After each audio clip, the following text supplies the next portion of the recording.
டெல்லிக்கு ஸ்டாலின் போகிறது ஒன்றும் புதுசு இல்லை. அடிக்கடி டெல்லிக்கு போயிட்டு வருவார். ஆனால் நித்தி ஆயோக் கூட்டத்துக்கு போனது மட்டும்தான் இவ்வளோ சர்ச்சையை கிளப்பியிருக்குன்னா அது காரணம் இல்லாமல் இல்லை. நித்தி ஆயோகை கடுமையாக எதிர்த்தவர் ஸ்டாலின், எல்லாரும் தெரியாது. நித்தி ஆயோகால் எந்த லாபமும் கிடையாது. இவர் தமிழ்நாட்டில் ஸ்டேட் பிளானிங் கமிஷன் வச்சுருக்கார். தமிழ்நாட்டில் ஸ்டேட் பிளானிங் கமிஷன் அது மீட் பண்ணுறதே கிடையாது. நித்தி ஆயோக் அப்படி இல்லை, எவ்ரி இயர் மீட் பண்ணுறது. எவ்ரி இயர் அது யார் எந்த முதலமைச்சர் கலந்துக்கிறீங்களோ வாங்க, பரவாயில்ல பற்றி எங்களுக்கு கவலை இல்லை அப்படின்னு கொண்டு போகிறாரு.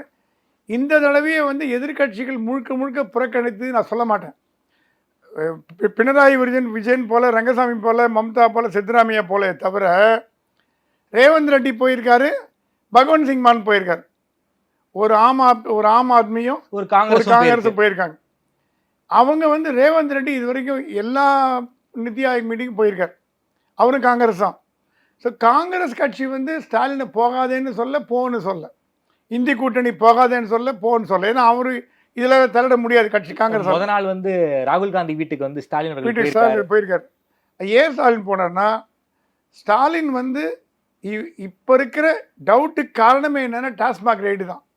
இந்த டாஸ்மாக் ரைடு மட்டும் இல்லை வச்சுக்கோங்க, இது கடந்து போயிடும்.